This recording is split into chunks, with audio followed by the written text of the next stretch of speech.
જામનગરમાં પ્રથમ વખત કરહા પૂજા યોજવામાં આવી હતી એવું જાણવા મળ્યું છે કે યુપી બિહારમાં આ પૂજા દર વર્ષે યોજાય છે। જામનગરમાં પ્રથમ વખત કરહા પૂજા એડવોકેટ સૂરજ યાદવ દ્વારા યોજવામાં આવી હતી, જેમાં ભગત ગોવિંદ મહારાજ દ્વારા આ પૂજા કરવામાં આવી છે। ઉકળતા દૂધથી સ્નાન કરી અગ્નિકુંડમાં વિશેષ પૂજા કરવામાં આવે છે, જેમાં ધારાસભ્ય પણ ઉપસ્થિત રહ્યા હતા અને હિન્દી સમાજના લોકો મોટી સંખ્યામાં જોડાયા હતા। એડવોકેટ સૂરજ યાદવ। ભગવાન શ્રી કૃષ્ણની અમારા યુપીમાં ગાજીપુર જિલ્લામાં સૌથી મોટી પૂજા કહેવામાં આવે છે યાદવોની।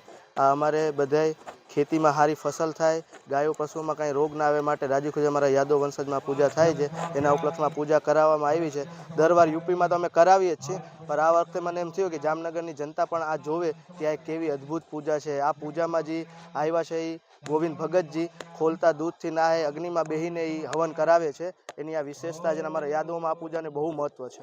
કરહા પૂજા કહેવાય છે આ પૂજાને।